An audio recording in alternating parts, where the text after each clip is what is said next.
Boa noite, igreja. Boa noite. Amém. Que a paz de Jesus seja com vocês e seja comigo nessa noite. Muito bom poder revê-los e a gente poder estudar mais uma vez a palavra de Deus. Nessa noite, eu quero estudar com vocês, o título da nossa mensagem é As Marcas. Quando você fala de marca, o que você pensa? Talvez você pensa marca de produto, ou você pensa talvez uma marca enquanto você tinha na infância que você machucou, mas são marcas, né? E a vida sempre vai deixar uma marca pra gente. A marca pode ser bom ou pode ser ruim, mas quando você fala de marca, você pensa lá atrás, na infância, que é o passado, você pensa na atualidade do presente, o futuro nós deixamos na mão de Deus. As marcas, talvez você deve ter uma marca de machucado na mão, qualquer parte do corpo, quando você era pequeno, você fez alguma travessura, né, ou alguma coisa, ou acidente de trabalho e vice-versa. Mas quando a gente fala de marca, a gente vê que na Bíblia também apresenta várias marcas. Uma das primeiras marcas que podemos dizer foi quando o casal pecou contra Deus. Foi uma marca, porque o Éden ficou marcado, ficou manchado. A segunda marca que aconteceu na Bíblia foi a construção da arca, porque Deus chamou Noé para construir essa arca e ela se tornou um marco que até hoje é falado sobre essa arca. Aliás, nos Estados Unidos há uma réplica, né, de uma arca que foi construída bem próximo ao original, com todos. É claro que na época não tinha modernidade. Se você colocar no YouTube monumento da arca de Noé, ou talvez seria uma réplica, você vai assistir um vídeo de 30 minutos, talvez uma hora, explicando passo a passo como foi construída a arca. Apenas uma marca. Após isso, nós temos uma terceira marca, que é a reconstrução do mundo após o dilúvio, depois de um ano. E aí, chegando no Êxodo, que é a quarta marca da Bíblia. Abra sua Bíblia em Êxodo, capítulo 3.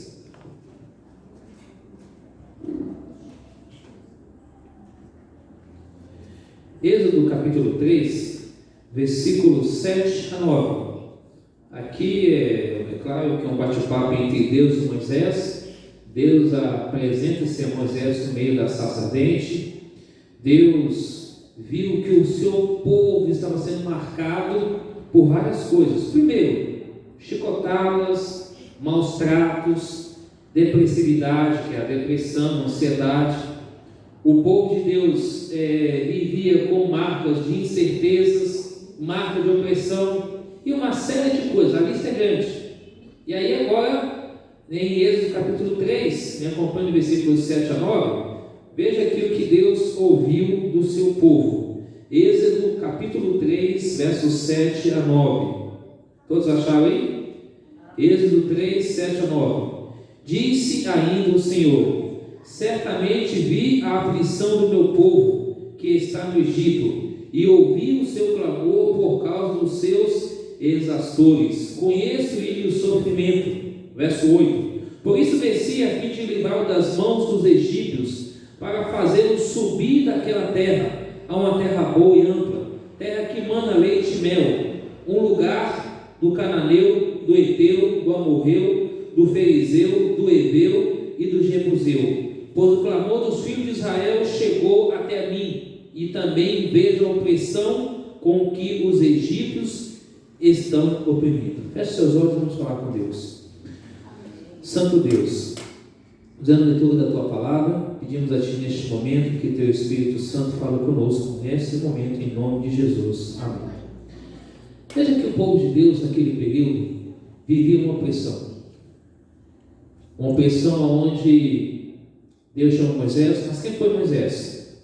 Um homem aparentemente rude, embora foi educado na sociedade ali do Egito, mas ele teve que desaprender tudo aquilo que ele aprendeu para ele ser um homem usado por Deus. 40 anos mais tarde, Agora perceba que o povo de Deus vivia sob a opressão egípcia, todo tipo de sofrimento.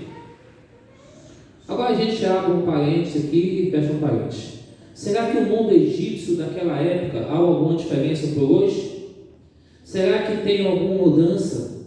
Será que o Brasil, o mundo vive uma opressão também? Ou será que as pessoas vivem oprimidas nas garras do mal? Será que o mundo vive numa opressão de ideologia, uma ideia, um mundo secularizado, um mundo alimentado de poder e dinheiro, um mundo alimentado de incerteza, de desigualdade social, de infortúnios, de miséria, de fome, de guerras, de doenças e de outras coisas mais negativas acontecendo, aonde o certo é jogado por terra, o errado é exaltado o tempo todo, aonde a justiça humana ela é falha o tempo todo, e aonde aqueles que procuram falar e fazer o que é direito são perseguidos, são presos, são torturados e mortos. Assim vivia o povo de Deus, fechamos a aspa. O povo de Deus vivia na opressão, e agora Deus chama Moisés. Mas quem foi Moisés? Você sabe o contexto histórico dele? Um homem que se dizia o que? Era incapaz. Um homem que se dizia que era insignificante ele fazer algo para Deus, por meio, porque ele se dizia homem gago, que não tinha capacidade. Agora Deus o chama para liderar aquele povo depois de 40 anos, porque se você olhar aqui o capítulo 3 aqui, ele estava ali com o seu sogro Jetro.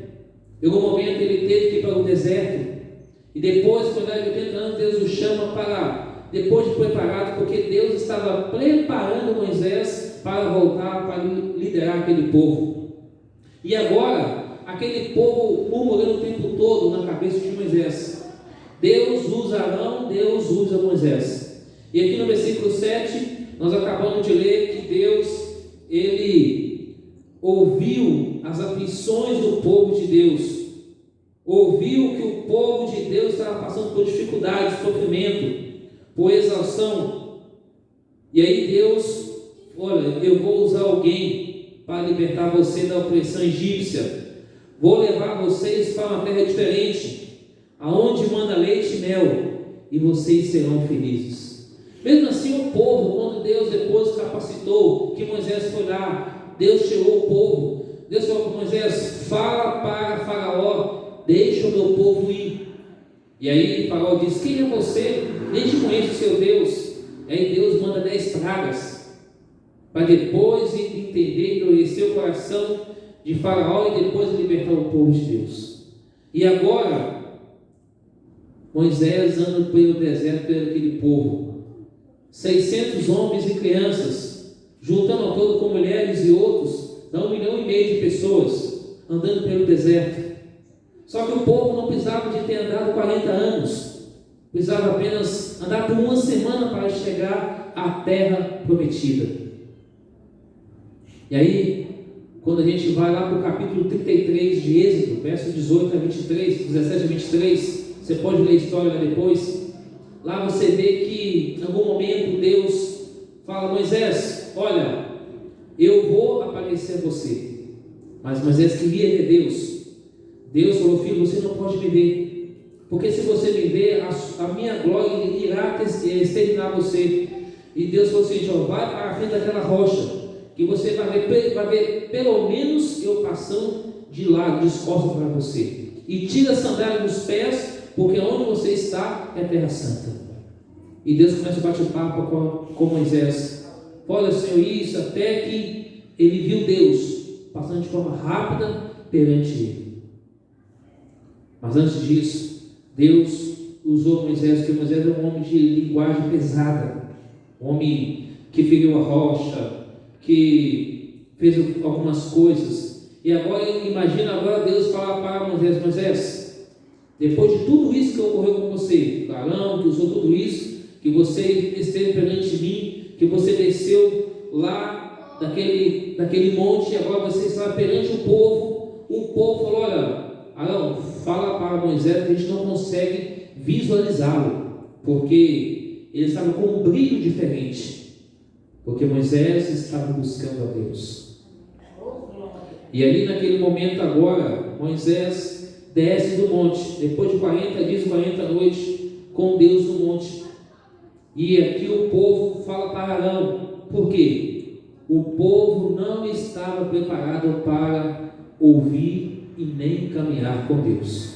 Embora Deus mandando as bênçãos, tanto a coluna de fogo à noite para aquecer do frio, e a coluna de nuvem para aquecê-lo, para cobrir do sol, e mesmo assim o povo murmurando e reclamando perante Moisés. E aí Deus falou: Moisés, depois de tudo que você fez, prepare porque você vai morrer. Será que se alguém falasse para você, você vai morrer hoje, você estaria preparado?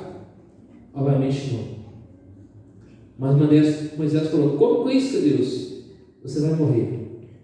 Mas Deus tinha algo especial para ele. Aquelas duas informações que Deus tinha para Moisés, que ele ia morrer, que ele tinha algo muito mais grande para ele. Olha, aqui está a terra prometida, aqui está o sepulcro e você vai morrer.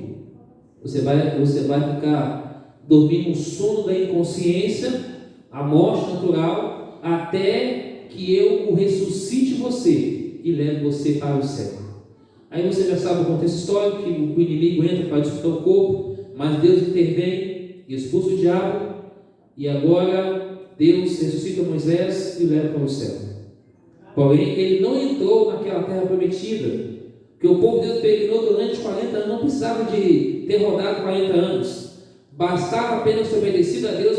Daqui uma semana entrava na terra prometida, que era manava leite e mel, que era a Canaã terrestre. Porém, Deus tinha algo melhor para Moisés, que era a Canaã celestial. E assim ocorreu. Deus deixou apenas Josué e Caleb para entrar na terra prometida. Porque os espias trouxeram um relatório fictício, um relatório negativo, que é difícil entrar. Mas Josué e Caleb permaneceram fiéis a Deus e entrou na terra prometida. Nós estamos de passagem dessa terra para uma terra diferenciada. As marcas que o mundo coloca na vida nossa, ela não pode ser acima das marcas de Deus em nossa vida. Qual é a marca de Deus? O que Jesus sofreu lá na cruz do Calvário por mim, por você, dando a sua vida, dando o seu tempo, dando o seu sangue, dando de tudo para salvar a mim, para salvar a você. Aquele povo de Deus, que hoje é o Israel espiritual hoje, nós andamos nesse Egito da vida, de forma figurada, de um exemplo que estamos aqui falando. Nós vivemos um mundo onde é oferecido um monte de coisas para cada um de nós. Cada ser humano faz a escolha da fonte que quer beber. Se quer beber do caminho eterno, do caminho estreito, que vai levar para o céu, ou do caminho largo, que é o mundo e suas coisas seculares, que vai levar para a perdição. As marcas. Eu tenho uma marca aqui na testa, que quando eu tinha 2 anos de idade, fui fazer algumas travessuras, mexendo numa ponta de um machado que custou alguns pontos aqui. Talvez se tivesse achado o corpo, talvez não teria uma sanidade normal hoje. Talvez já estaria até mais para lá do que para cá. Mas a gente tem marcas que a gente carrega em nossa vida. Traumas. A gente carrega medo, incertezas. E hoje, na atualidade de hoje, o mundo carrega depressão e ansiedade, medo, a fobia de talvez de entrar num barco, no submarino, de subir dentro de um avião, talvez você entrar numa canoa e você vê o Rio São Francisco grande. Uma vez eu fiz uma travessia dessa assim, eu olhei para um lado e era época de chuva, pensei assim, se cair aqui, quem sabe nadar aqui é só 2 pessoas, aquela correnteza forte levando a canoa, mas a margem do rio para o outro era curta, mas era muita água. Então cada pessoa tem medo. Tem pessoas que têm medo de entrar em elevador, medo de túnel, de talvez metrô, trem, medo de altura, a fobia, medo. Vivemos um mundo assim. Essas são as marcas que as pessoas carregam na sua vida. Mas a melhor marca que Deus quer deixar para nós é a salvação, a vida eterna, o perdão dos nossos pecados, a transformação, a restauração, a salvação que só Jesus pode dar. Moisés teve um encontro com Deus. Deus trouxe para Moisés para ser o libertador do povo da opressão egípcia depois de 400 anos. Deus respondeu ao povo um padrão que muitas vezes a gente pensa que o padrão seria sim ou não, espere. A nossa oração vai muito mais do que além disso. Ou seja, quando Deus fica em silêncio, Ele está trabalhando e sabe o que é melhor para mim e para você. Deus mandou Moisés para falar ao povo que viva, que seja liberto da opressão que vivia. Moisés usou algumas desculpas, porque ele não se sentia digno para falar diante de Faraó. Moisés não estava totalmente convertido durante 40 anos que ele ficou ali no Egito. Teve que ir para o deserto para aprender durante 40 anos. Deus usou Moisés e Arão para libertar o povo da escravidão egípcia. Ficaram as marcas da opressão, das chicotadas e outras coisas mais. Embora em algum momento o povo estava lá no deserto e queria voltar para o Egito. Muitas vezes nós hoje parece que queremos voltar para o antigo Egito.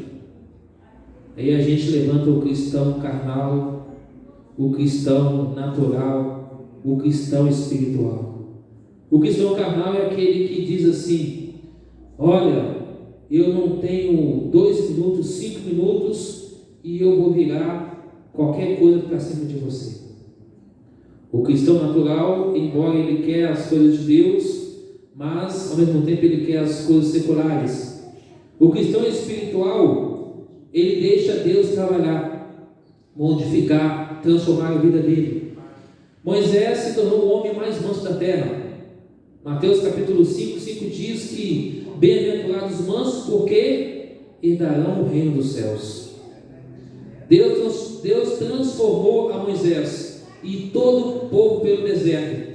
Às vezes nós estamos passando pelo deserto, eu e você estamos passando no nosso dia a dia. O deserto pode ser a saúde, pode ser finança, pode ser trabalho, pode ser qualquer coisa. Mas cada ser humano precisa passar isso, para que a vida seja mudada, transformada pelo poder de Deus.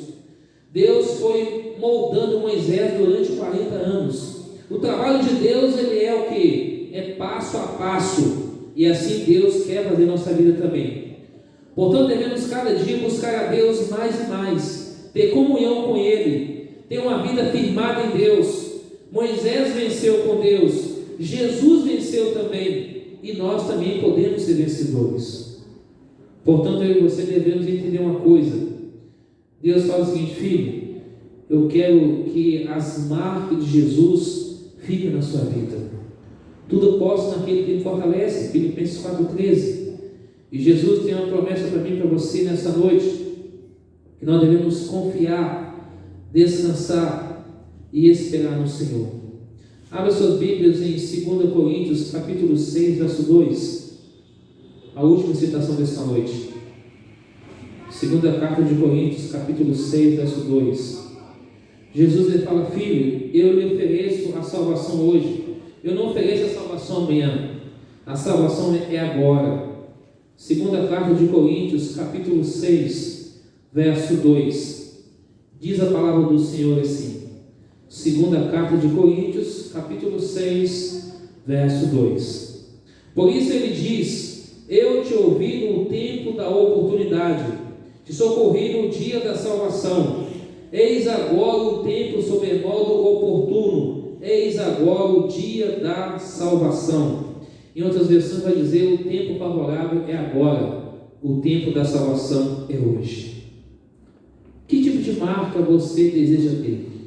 As marcas deste mundo ou as marcas de Deus? Talvez você lembre quando que sua mãe ou seu pai pegava você ou pegava a mim e deixava uma marca na gente. Era com cinto, ou com a vara, ou com chicote, mas deixava uma marca. A gente pulava, né, uma marca a pouco com chinela havaiana, né? Ele descia as calças ali, deixava aquela marca ali, bem marcada, bem dada, era 2 ou 3, e o menino ou a menina saía quietinha. Mas as marcas que Deus quer deixar em nós, as marcas da salvação. Para que essa marca seja uma realidade na minha vida, eu preciso orar mais a Deus, eu preciso ter mais comunhão com Deus, eu preciso viver o Evangelho que é Jesus Cristo.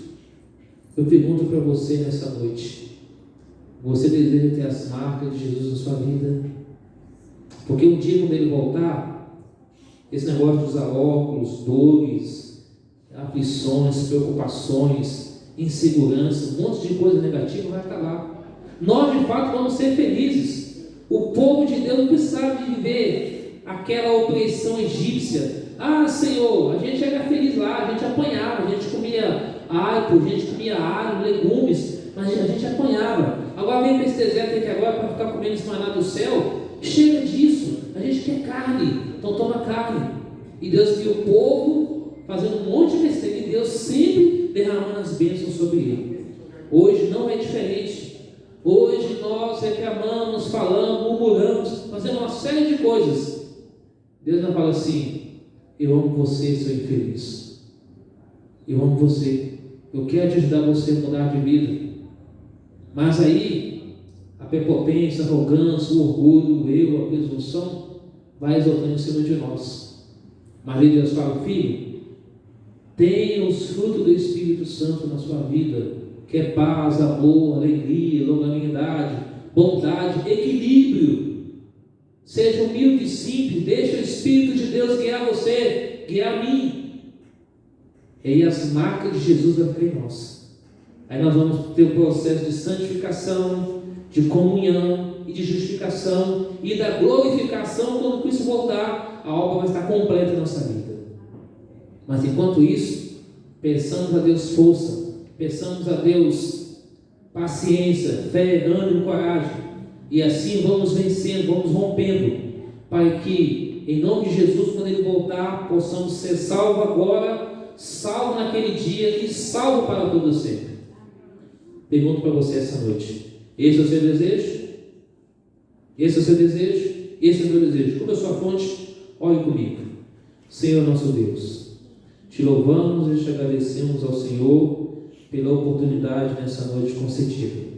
Assim como o Senhor mudou a vida de Moisés, de Arão, do povo de Deus lá atrás, pedimos a Ti humildemente, em nome de Jesus, que o Senhor possa mudar a nossa vida, transformar a cada um de nós, perdoando a cada um de nós, restaurando a cada um de nós e fazendo de nós novas pessoas em Cristo Jesus. Dá-nos, ó Pai, o Teu Santo Espírito na nossa vida. Conduza, perdoa, restaura e nos dê a Tua paz. Fique conosco hoje e sempre. Entregamos a nossa vida em Tuas mãos, nossos pedidos, nossos agradecimentos, a nossa família, a nossa igreja e nossos irmãos aqui no Jardim Miriam e em toda a localidade do Brasil e do mundo. Nos abençoe e nos guarde, em nome de Jesus. Amém. Vamos colocar de pé e vamos cantar o hino Ó que Esperança.